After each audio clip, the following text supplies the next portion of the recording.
Se você não sabe, agora vai saber. Nós estamos com um mês de comemoração da Reforma Protestante. Vai dar um pouquinho mais de um mês, viu? Vai até o primeiro final de semana de novembro. Nós teremos as lições de escola dominical temáticas sobre os 5 solas da Reforma. Começamos semana passada com o sola scriptus, que é só as Escrituras, e hoje nós vamos tratar um pouco do solos Christus, que é somente Cristo.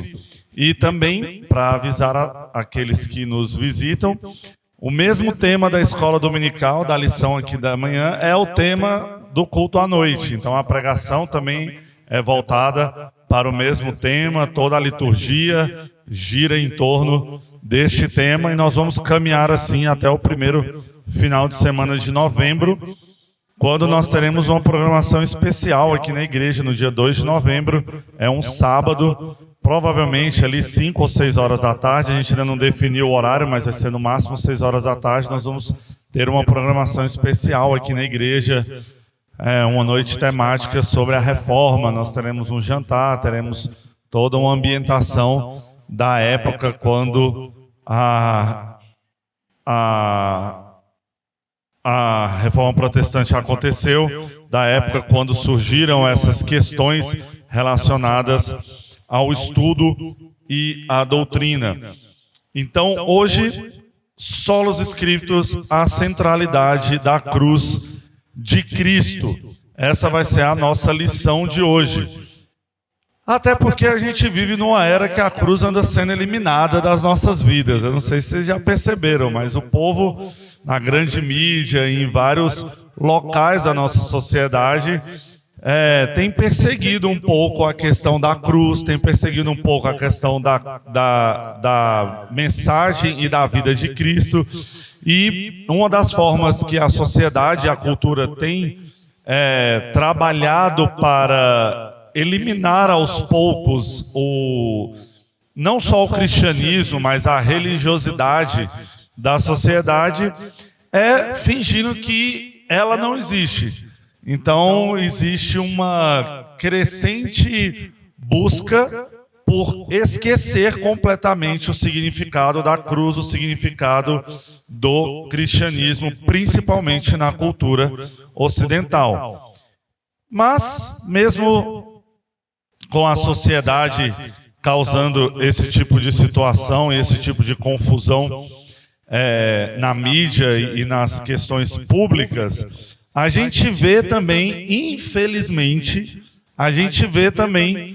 que no meio cristão a cruz vem deixando de ser um elemento central da fé. A gente tem visto uma grande ênfase de algumas igrejas e da maior parte das igrejas consideradas cristãs, não estou tratando só das igrejas evangélicas, mas das igrejas cristãs em si, a gente vê vários outros aspectos sendo tratados com mais importância do que a cruz, a crucificação e a obra redentora de Jesus na cruz. E o Crias deu um exemplo disso. A gente tem como exemplo, por exemplo, nas igrejas carismáticas, o fato do amor de Deus ser tratado muito mais e tendo muito mais visibilidade do que a cruz de Cristo e a salvação de Cristo a salvação que Cristo nos deu por meio da sua obra na cruz. A gente vê nas igrejas com uma pegada um pouco mais de prosperidade, muito mais a questão das bênçãos que Deus pode nos dar sendo tratada nessas igrejas do que a cruz de Cristo.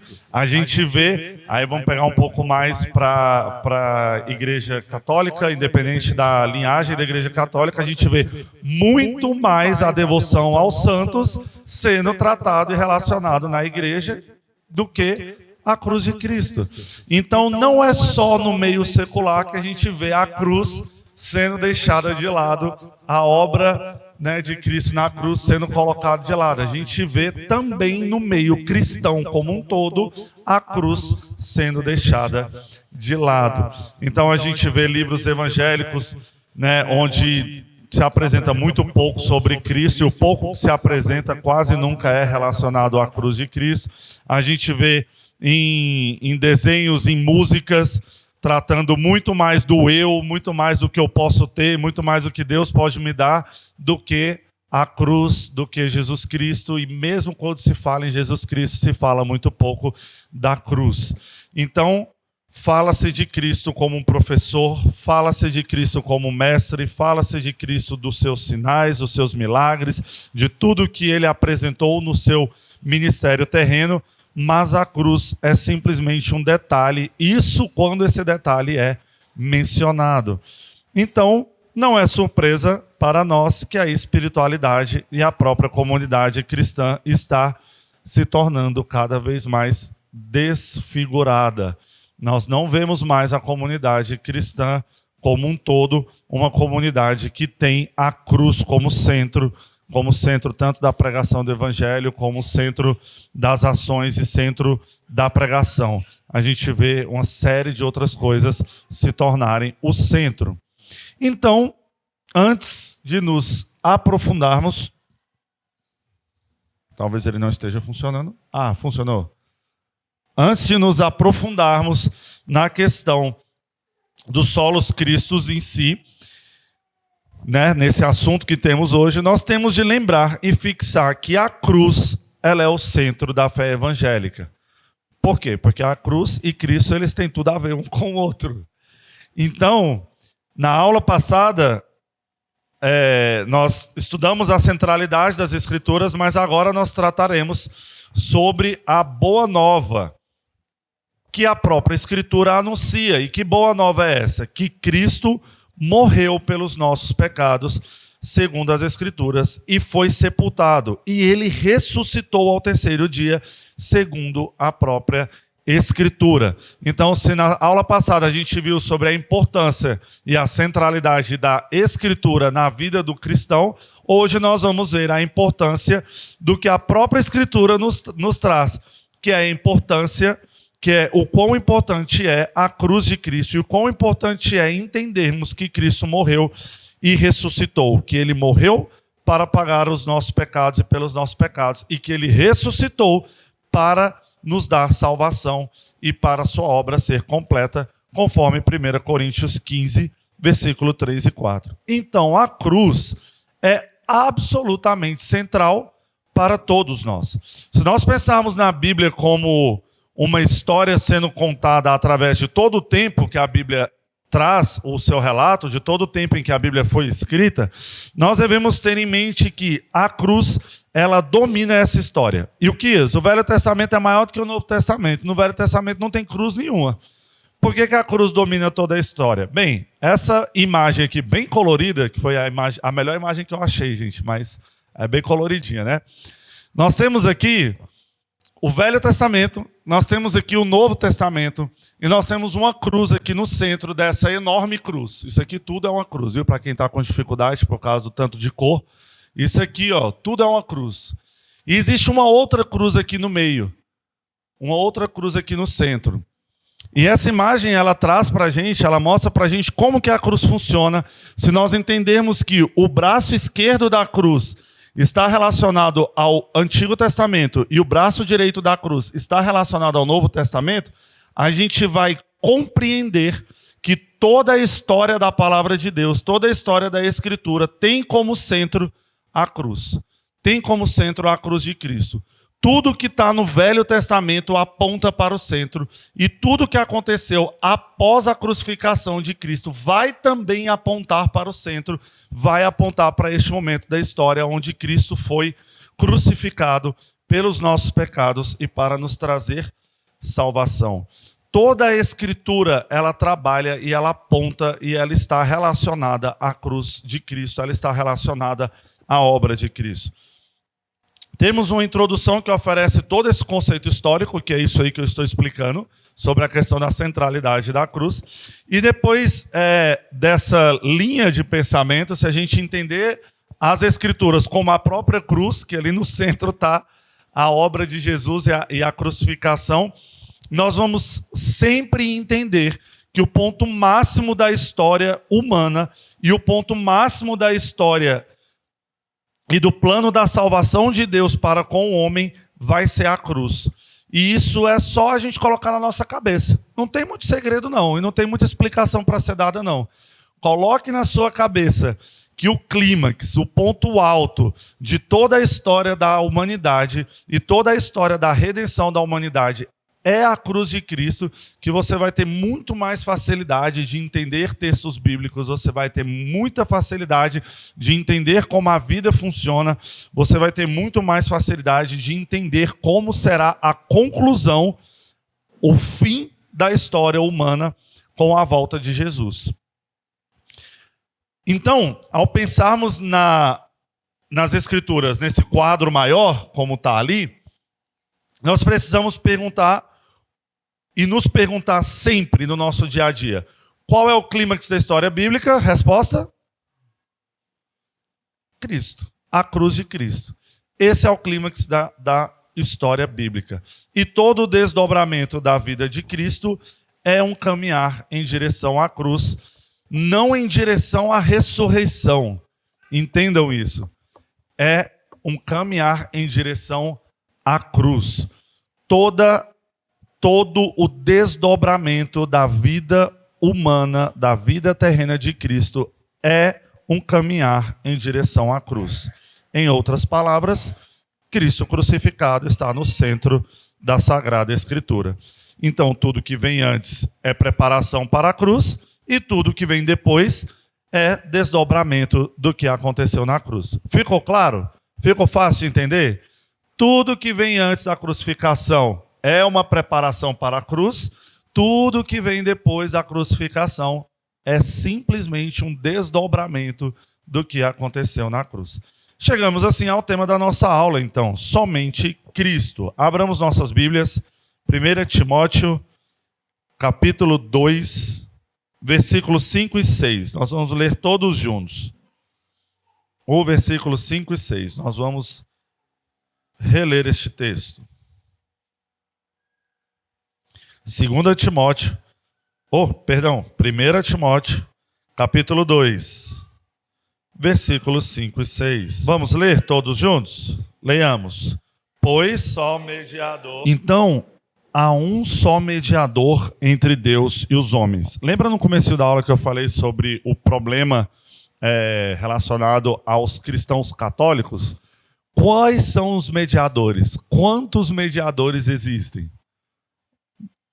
Inúmeros, eu nem sei dizer. Passou de 365, né? Porque existe um santo para cada dia do ano, e aí tem até o dia de todos os santos para abarcar todos aqueles que não têm dia próprio. Não existe esse tanto de intermediador, não existe esse tanto de mediador. Há um só mediador, conforme a própria palavra de Deus fala. E o engraçado é que na Bíblia deles, na Bíblia católica, tem esse texto. Há um só mediador entre Deus e os homens, e esse mediador é Cristo Jesus, que foi homem. E ele mesmo resgata a todos. Então, esse princípio, ele ensina que Cristo é o único mediador entre Deus e a humanidade e que não há redenção por meio de outro homem. Só há redenção por meio de Jesus. Então, só pode mediar qualquer coisa entre a gente e Deus aquele que é o responsável pela própria redenção. Como que pessoas, por melhores que elas tenham sido aqui na Terra, podem ser mediadoras de nós, homens, para com Deus, se essas pessoas não são pessoas responsáveis pela redenção? Então, aqui a gente já derruba, já joga por terra o fato e o problema causado pela situação de termos mediadores que não sejam Jesus Cristo, termos santos que vão intermediar lá, o santo casamenteiro, o santo das causas perdidas, tem até o santo dos ladrões, né, que é um dos Judas. Então, como pode ter mediação por pessoas que não são capazes de redimir ninguém, que não são capazes de ser ferramenta de redenção na vida de ninguém? Não tem como, não tem possibilidade. Pastor Lucas, mediador. Então, quando a gente fala sobre mediação e redenção, a gente tem que voltar naquela cruz toda colorida lá que eu apresentei. Por quê? Porque é isso que o pastor Lucas falou.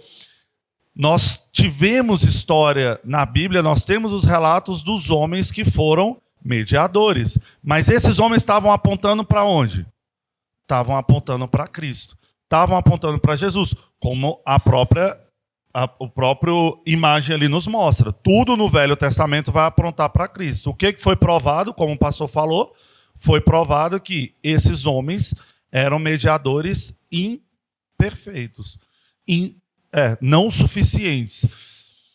Então, se veio Cristo, tudo que vem depois da cruz, tudo que vem depois da obra salvífica de Jesus na cruz, tem que ser um desdobramento do que aconteceu na cruz. Então, se já tem para nós o exemplo do mediador perfeito, que é o Cordeiro Santo de Deus, que tira o pecado do mundo, que é Jesus Cristo, por que motivos nós vamos continuar insistindo em ter mediadores humanos para interceder por nós, se nós já temos a figura de Cristo?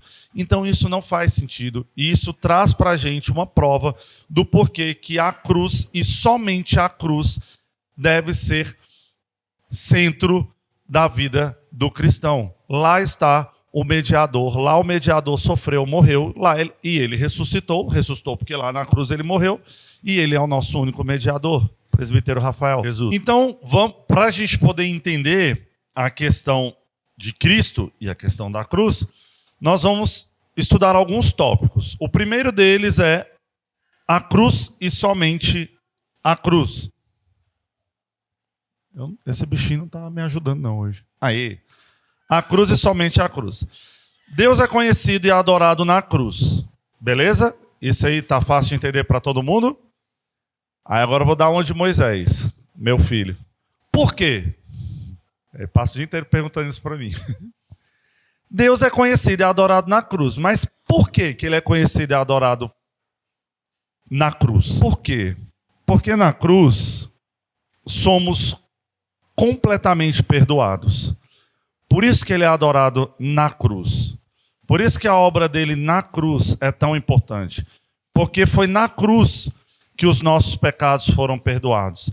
Aqueles que confiam e descansam no sacrifício de Jesus na cruz têm o perdão de seus pecados, os quais não ofendem mais ao Deus que costumava ser o Deus da ira contra o pecado e que agora é o Deus de amor. Aí vamos pegar daquela parte dos cristãos que só falam sobre o Deus amor. Não adianta ir direto para o final, para a conclusão. Deus é amor, ponto final. Mas por que Deus é amor? De novo, dando uma de Moisés. Por quê? Fala para Moisés, Deus é amor. Ele vai virar para tu e vai dizer, por quê? Por que Deus é amor? A gente precisa entender. Senão fica vago, fica raso, fica até incompleto.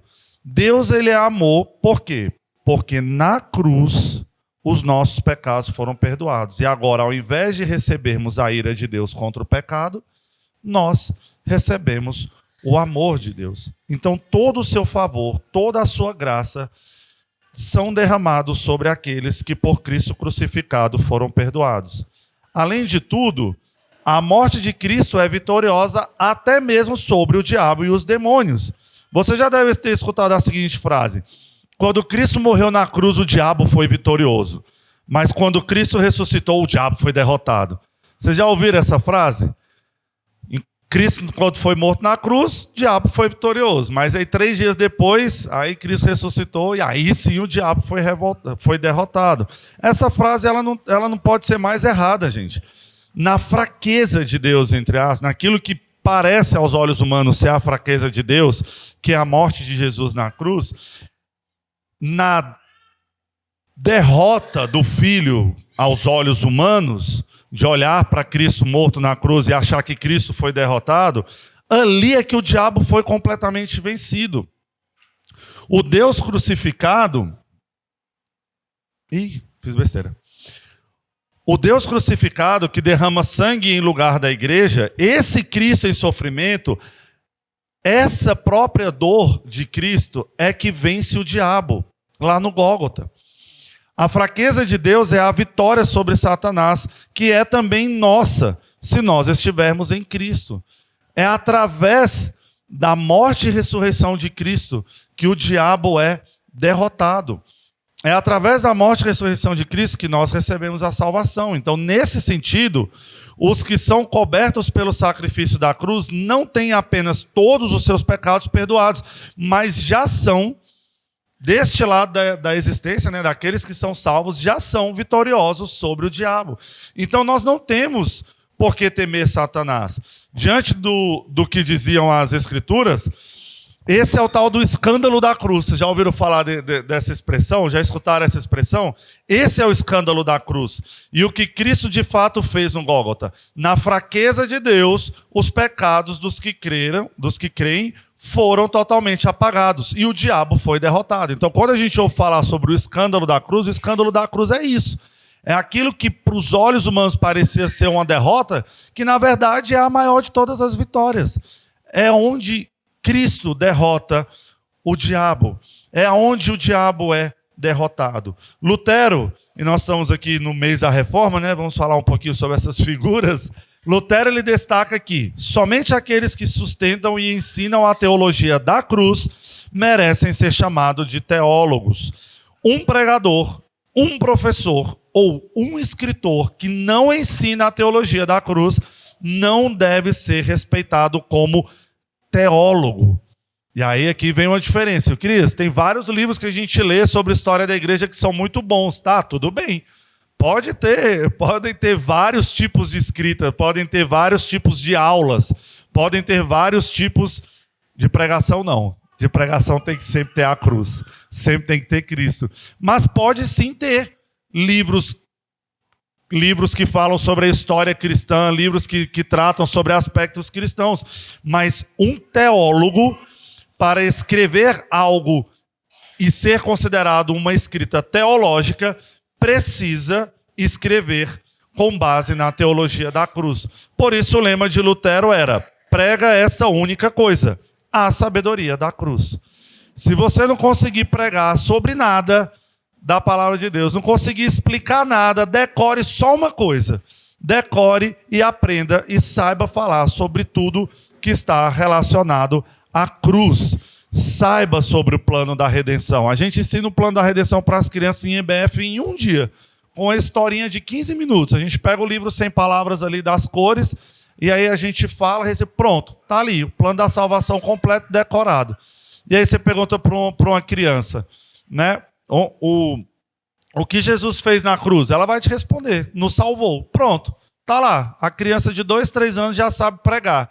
O suficiente, o necessário, aquilo que é imprescindível, a criança de 2 anos já sabe pregar. Pode ir ali na salinha dos maiores e perguntar. Todas as crianças vão saber dizer, né? Cristo nos salvou. Aonde? Eles vão responder: na cruz. Todos eles vão responder, os bonitinhos lá. Os mais velhos lá, acho que tem 4 anos, tá certo? Os mais velhos têm 4 anos. Você pergunta, todos eles respondem. É isso que Lutero traz. Isso é o que Lutero nos incentiva a fazer quando ele fala: prega uma única coisa, pregue a sabedoria da cruz. Então, a teologia da Reforma redescobriu. O que a teologia da Reforma redescobriu foi que a teologia centrada na cruz de Cristo e em seu sacrifício remidor é o principal. É aquilo que nós devemos carregar como principal como cristãos. Uma teologia das boas novas. E essa teologia precisa destacar a crucificação de Cristo. Beleza? Então temos a base. Pastor Saulo, o Deus escondido na cruz. E a cruz, ela é o meio pelo qual nós obtemos a salvação. Uma vez que estamos convencidos da centralidade da cruz, nós vamos pensar nela também como a cruz que nos traz a salvação, a cruz da salvação. Quando pensamos em nossa situação anterior à fé, de pecado e miséria diante de Deus, nós lembramos que estávamos presos a um problema. E nós sozinhos não tínhamos condições de resolver este próprio problema. Um problema que era tão grande que ele precisava de solução. Mas a solução não estava em nós. O ser humano pecador, ele precisa ser justificado, ele precisa ser redimido e ele precisa ser perdoado para entrar em comunhão com Deus. E nenhuma dessas ações pode partir do próprio ser humano. Por quê? Porque todos nós estávamos mortos em nossos delitos e pecados.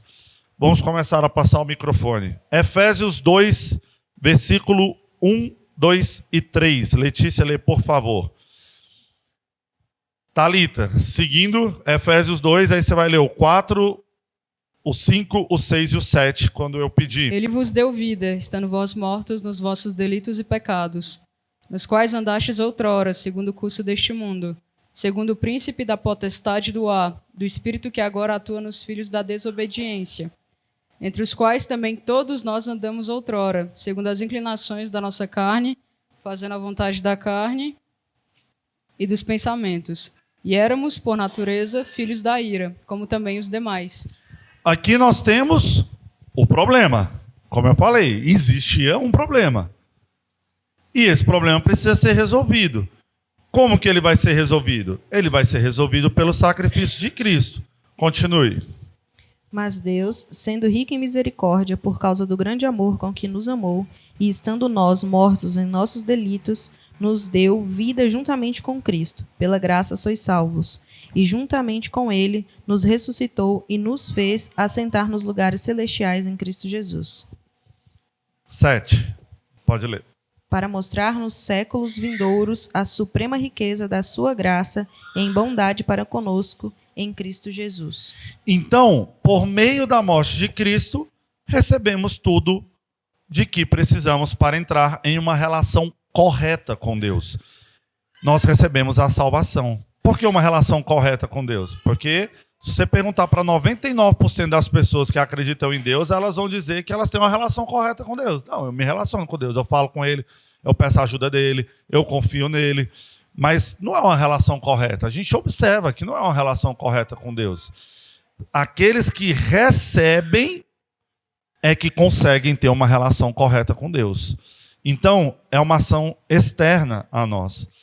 Não sei se conseguimos compreender a profundidade e o poder desse fato, mas a verdade é a seguinte: quando alguém crê em Cristo, em Jesus Cristo, e nele confia, todos os seus pecados são perdoados. A gente não consegue compreender exatamente como funciona, mas a gente consegue compreender o resultado disso. E mais do que isso, essa pessoa passa a ser considerada completamente justa e reta.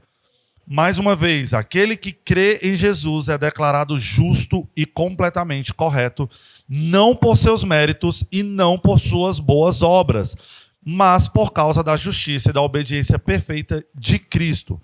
Isso é o que chamamos de justificação. E além de justificados, nós também somos redimidos.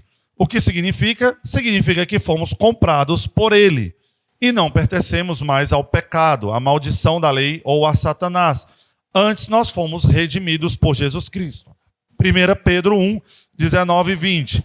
Resgatados pelo precioso sangue, como de um cordeiro sem defeito e sem mancha, o sangue de Cristo, conhecido já antes da fundação do mundo, mas manifestado no fim dos tempos em vosso favor. Então nós somos justificados, nós somos redimidos e nós também, por fim, lemos que a morte de Cristo foi propiciadora. O que isso significa? Significa que o Cordeiro, o sangue de Cristo, foi o sangue que nos resgatou, que nos lavou. Essa é uma palavra que nos desafia. Por quê? Porque a ideia é a de que a ira de Deus, que era contra nós, Nós que somos pecadores. Jesus Cristo não é pecador. Nós é que somos pecadores. A ira de Cristo era contra nós. Ela foi completamente satisfeita pelo sacrifício de Jesus na cruz, no Gólgota. E Deus não está mais irado com aqueles que confiam em Jesus Cristo. Então nós fomos salvos, nós fomos redimidos pelo sangue de Jesus. Por isso, é incorreto dizer que Deus estaria irado com o crente. Ele disciplina os crentes, mas não se ira contra eles. Por quê? Porque a sua ira foi satisfeita na cruz. Então, Deus não se ira contra os crentes, e sim contra aqueles que não creem em Cristo. a nossa ira, a ira daqueles que foram salvos, ela foi desviada, e isso foi feito no Gólgota por Cristo para aqueles que nele confiam. Então, agora, o amor de Deus é derramado sobre todos os salvos por meio do Espírito Santo. Está vendo o caminho inteiro que a gente percorreu para finalmente chegar no amor de Deus derramado sobre nossas vidas? Então, é muito incorreto a gente tratar e se relacionar com Deus apenas como Deus do amor, o Deus paz e amor, o Deus que não cobra nada de nós, o Deus que não vai nos tratar com justiça, porque para a gente tratar do amor de Deus, a gente tem que passar por todo o plano da salvação, que mostra e demonstra para a gente como funciona toda a justiça de Deus para com o homem e contra o pecado. Então, para ficar ainda um pouquinho mais claro, em outras palavras, a cruz nos leva a lembrar que Deus fez tudo o que era necessário para sermos salvos. Foi Ele que fez. Nós não fazemos nada, nem mesmo a nossa fé é meritória ou opera algo. Nós não temos mérito de nada. Deus exige de nós a fé, mas não a temos por nós mesmos. É Deus quem concede a nós o dom da fé por meio do Espírito Santo. Então a cruz nos leva a compreender que a salvação é só pela graça, somente pela graça. Isso a gente vai ver na aula que vem. A gente não vai entrar nesse assunto agora, não. Não ajudamos a Cristo em sua obra de sacrifício no Gólgota. Nós não ajudamos a Cristo na obra da salvação. Nós não ajudamos a Deus no ato de conceder ou não o dom da fé a nós. Muito pelo contrário. Cristo é quem faz tudo o que é preciso. E como Ele é o Deus homem, o que Ele fez tem valor eterno. E toda essa parte nós vamos estudar na aula que vem, na aula somente a graça. Por ora, nós só precisamos aderir firmemente à teologia da cruz, pois a cruz de Cristo ela é essencial para a salvação, e isso é que tem que ficar bem firme na sua cabeça ao sair dessa lição hoje. Não chegamos a ter paz e comunhão com Deus se não for por meio da cruz. E o principal canal que o cristão tem de comunhão com Cristo, qual é? Esse é o principal canal de conhecimento. Qual é o principal canal de comunhão? Alguém falou? A igreja. A cruz e a igreja. O que dizer da relação entre a cruz e a igreja? Há alguma relação entre as duas? É claro que há, irmãos. Quando a cruz deixa de ser central à igreja, esta mesma igreja deixa de ser uma igreja e se torna um clube, um lugar de enganar bobo, qualquer coisa que você puder imaginar aí, menos uma igreja. Uma igreja precisa ter a cruz como centro, centro da pregação, centro do que nos guia, centro da proclamação do evangelho, centro das ações de ação social e crianças. A cruz ela precisa ser o centro da igreja. Quando o Cristo crucificado deixa de ser o centro da igreja, essa igreja se torna apenas uma caricatura. Ela só parece ser uma igreja, mas não é uma igreja. Muitos e muitos e muitos teólogos reformados da nossa atualidade dizem que o único motivo de você trocar de uma igreja, de você mudar de uma igreja, é se Cristo, se a cruz, se o plano da salvação deixou de ser pregado naquela igreja, você precisa imediatamente largar aquela igreja e ir para outra. Você não pode permanecer numa igreja em que a cruz de Cristo não é o centro de toda a teologia e doutrina que ali é ensinada. Não tem condições. Por quê? Porque deixou de ser igreja. Olha como é pesado isso. Deixou de ser igreja. A igreja, aquela comunidade que se reúne ali, deixou de pregar a cruz de Cristo, deixou de falar sobre Cristo, deixou de pregar o evangelho correto, aquilo deixou de ser uma igreja. Pode até ter cara de igreja, pode até parecer ter banco, ter música, pode até parecer ter liturgia, mas não é mais igreja, porque Cristo deixou de ser o centro. Um exemplo disso é a teologia liberal. É uma linha de pensamento que afirma a centralidade do homem e declara que a cruz é escandalosa e irrelevante, porque ela é chocante demais. Então, deixa de pregar a cruz e passa a pregar só os benefícios ao homem. Passa a pregar só as bênçãos. Passa a pregar só que você é importante. Já viu uma musiquinha que ficou muito famosa? Pô, acabou que saiu cantando na Rede Globo, no SBT, em tudo quanto é lugar. Você é precioso, mais raro que ouro puro de Ofir? Você é precioso, meu irmão. E aí você é precioso, você é precioso, você é precioso. Deus te quer, Deus precisa de você. Você é importante demais para Deus. Oh, meu Deus do céu. Que engano, que erro. Não é mais uma igreja. Por quê? Porque deixou de lado o que é o mais importante. Quem é precioso? Cristo Jesus. Qual é a obra que é preciosa e importante? É a sua de vir aqui na igreja trabalhar, de fazer EBF? Qual é a principal obra? Qual é a obra mais importante? A obra de Cristo na cruz, a obra salvífica. Eu estou dizendo que não é importante você trabalhar? Não estou dizendo isso, não. Estou dizendo que isso é a consequência da obra importante. A principal obra, a obra mais importante é a obra da salvação. O resto é consequência. Por que você trabalha? Por que você vem na IBF? Por que você vem na ação social? Você vem e você faz porque Cristo te salvou. E você tem a obrigação de trabalhar pelo reino, de ser ferramenta nas mãos do nosso Redentor. Mas nós somos apenas uma ferramenta nas mãos do nosso Redentor. Nós não somos a redenção. A redenção não acontece por meio daquilo que a gente faz. Nós somos uma ferramenta. Então, a teologia liberal, ela trouxe este problema. Nós estamos abarcando aqui o terceiro grupo de cristãos que eu falei no começo, né? Já falamos sobre os 3. A teologia liberal, ela traz consigo um problema gravíssimo. Ela exclui completamente a obra de Cristo na cruz. Ela deixa de lado toda a questão da crucificação. Esse ensino rejeita, como pré-histórica, toda a ênfase e toda a ação sobrenatural da parte de Deus através da cruz. Por isso não há revelação do alto.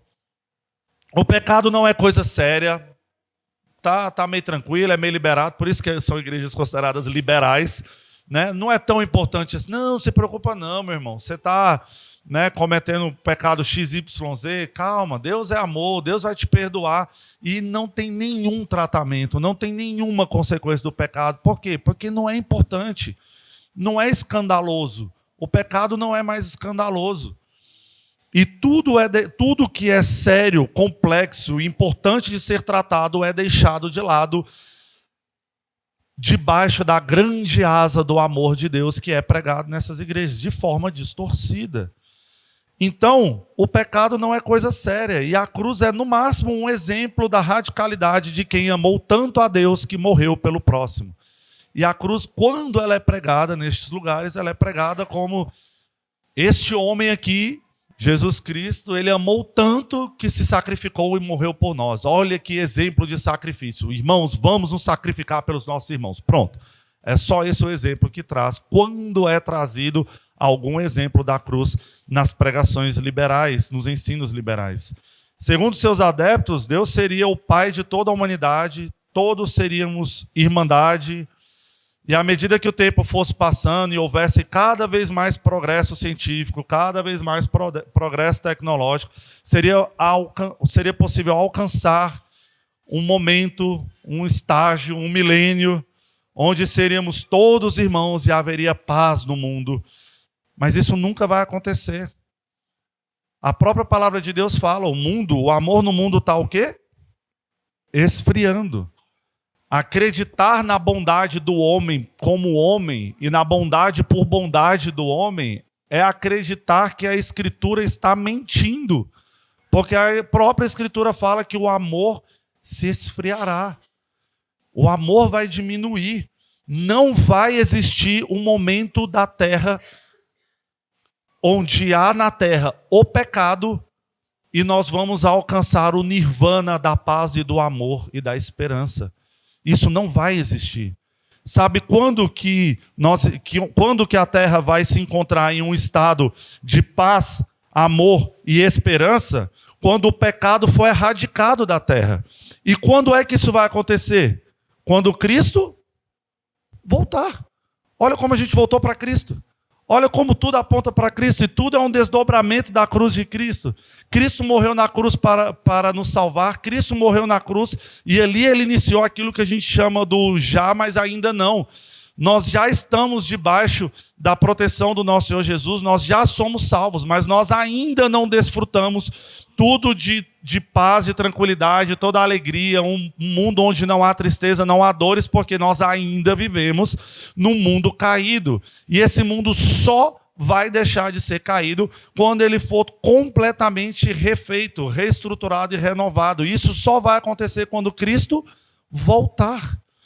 Então não existe humanidade, bondade e amor no coração de quem está morto em seus delitos e pecados. Não adianta a teologia liberal tentar nos convencer de que nós vamos alcançar algum tipo de raça perfeita humana de amor e uma sociedade, sei lá, alternativa, que nós vamos nos juntar e vamos estar todos completos, bonzinhos e fazendo e praticando só o bem sem nenhum pecado. Isso não existe enquanto o pecado aqui existir.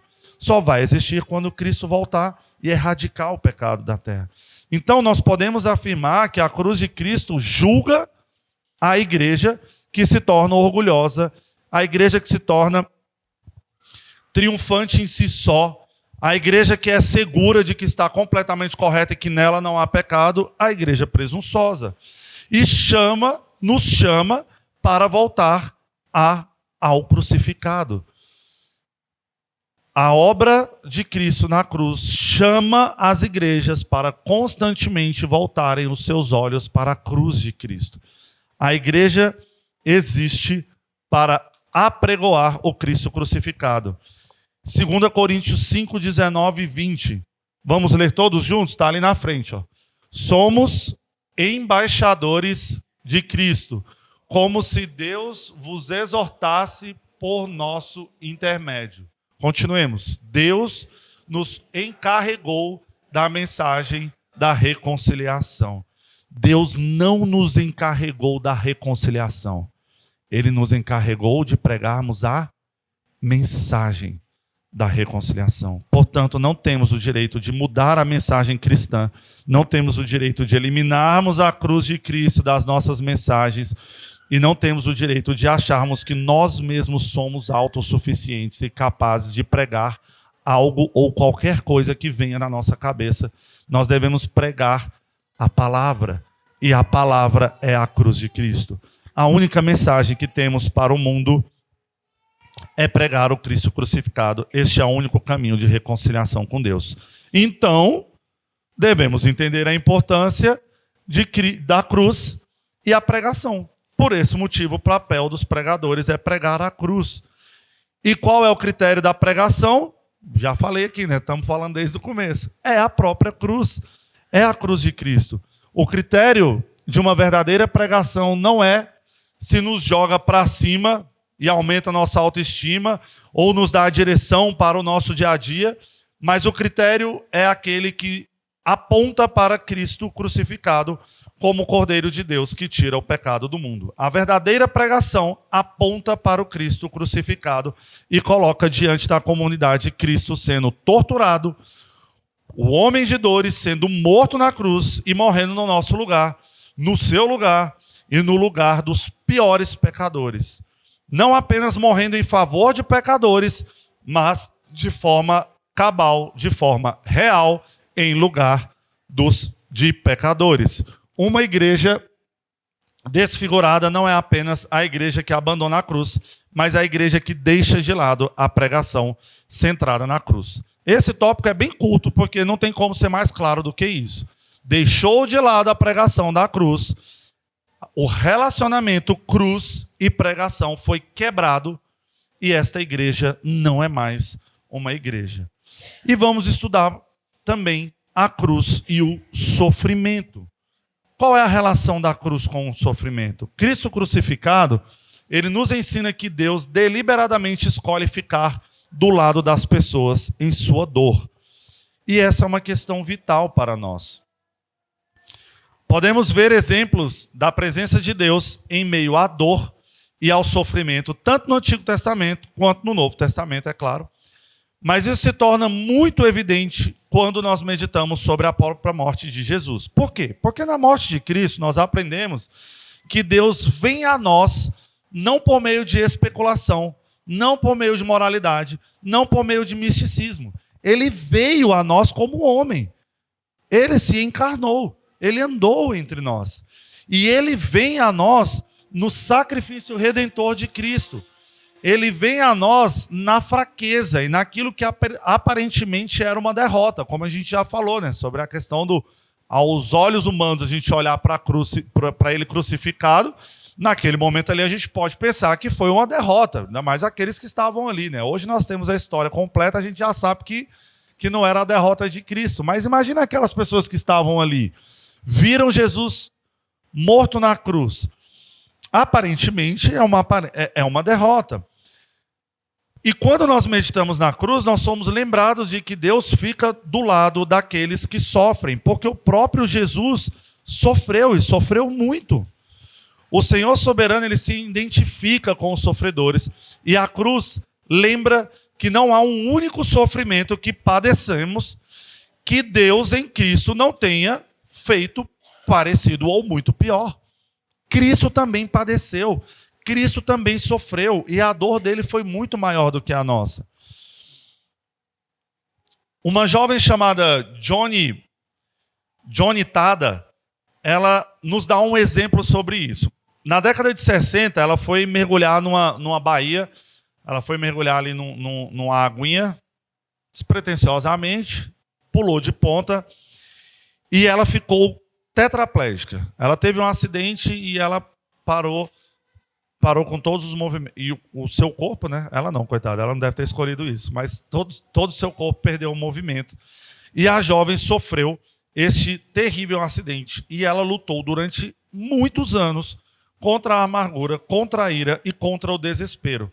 E uma noite, muitos anos depois do acidente dela, muitos anos não, poucos anos, 3 anos depois, mas alguns anos depois do acidente, ela estava deitada com a sua amiga do lado, e a sua amiga destacou a seguinte coisa para ela: Jesus, ele também ficou paralisado. Até então isso não tinha ocorrido na cabeça de Johnny, que na cruz Jesus sofreu uma dor parecida com a dela, porque na cruz Jesus também ficou paralisado. Vocês já pensaram nisso?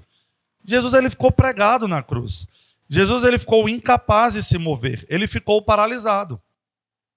E esse pensamento foi muito confortador para Johnny. E então, por meio do amor dos seus familiares e amigos, ela entendeu que Deus veio a ela, não só em poder, em sinais e em curas, né, em prodígios miraculosos, mas Deus também veio a ela na cruz, em identificação com o seu sofrimento. Por isso que é muito cruel a gente lidar com o sofrimento das pessoas como se isso fosse consequência do pecado delas. Você está tetraplégica porque você não tem fé. Se você tivesse fé, você levantava e andava. Acredita em Jesus que você vai levantar e andar. Ou pior, né? Acredita no coach que você levanta e anda, como um doido fez lá em São Paulo. Botou a cadeirante de pé e aí ela não conseguiu andar e ele falou que foi a falta da fé da mulher. É muito cruel você lidar com o sofrimento como se ele fosse uma consequência direta do pecado da pessoa. Jesus não pecou e ele sofreu. E ele mostra para nós que ele se identifica com o nosso sofrimento. Nesse sentido, o Cristo sofredor, ele não nos abandona, mas ele está conosco, e está conosco até no nosso sofrimento, porque ele também sofreu. Ele sabe o que é o sofrimento. Ele passou pelo sofrimento na cruz quando ele estava em seu ministério terreno. Então, em tudo o que passamos, não só nas bênçãos, mas também nos sofrimentos, ele é o nosso companheiro de sofrimento. E hoje, da mesma forma que ele triunfou sobre a morte e sua ressurreição, somos confortados por seu sacrifício e identificação com a nossa própria dor e sofrimento. Porque um dia nós estaremos também, né, livres do nosso sofrimento, em presença eterna com o nosso Senhor Jesus. Então, além de recebermos esperança da sua vitória sobre a morte, como ele abriu o caminho sendo Cristo, né, as primícias dos que dormem, assim sucederá a nós no último dia. Seremos ressuscitados dentre os mortos e provaremos do triunfo de Cristo sobre a morte. Cristo, ele matou a morte por meio da sua morte, e nós venceremos o último inimigo no dia vindouro, quando ele voltar em glória. E ele vai nos conduzir a um novo céu e a uma nova terra, como está lá em Apocalipse 21, capítulo 1. Então, um estado e um lugar onde não haverá mais dor, pranto, tristeza e sofrimento. Que lugar é esse? A eternidade com Cristo. Podemos observar que tudo que tem como centro a morte de Cristo na cruz, tudo tem uma explicação. É somente por meio da teologia da cruz, passei demais, que somos estabelecidos como novo homem em Cristo, reunidos na igreja para magnificar o crucificado, sendo apresentados a ele por meio da pregação, por meio dos sacramentos, e também somos confortados por meio do seu sacrifício. Então, que possamos lembrar que a igreja evangélica é uma igreja debaixo da cruz, uma igreja que prega a cruz, uma igreja que se identifica com Jesus Cristo, que é o Cristo crucificado. O que é loucura para os intelectuais, moralistas e místicos, para nós é esperança. Conclusão. A segunda tese da Declaração de Cambridge é Solus Christus, e nela está escrito o seguinte: reafirmamos que nossa salvação é realizada unicamente pela obra mediatória do Cristo histórico. Sua vida sem pecado e sua expiação por si só são suficientes para nossa justificação e reconciliação com o Pai. Negamos que o Evangelho esteja sendo pregado se a obra substitutiva de Cristo não estiver sendo declarada e a fé em Cristo e sua obra não estiver sendo invocada. Então, irmãos, nós devemos negar que uma pregação é uma pregação se nela não for pregado Cristo, se nela não for declarado a fé e a obra de Cristo na cruz. Deu para entender por que o Solus Christus está muito voltado à cruz? Porque que é tudo meio que uma coisa só? Gente, somente Cristo salva. Essa é a afirmação por trás deste sola, Solus Christus. Somente Cristo salva, e Ele nos salvou através da sua obra na cruz, a cruz de Cristo. Alguma dúvida? Algum apontamento? Não? Algum questionamento? Vamos colocar de pé, vamos orar e vamos cantar Só em Jesus. Senhor Deus,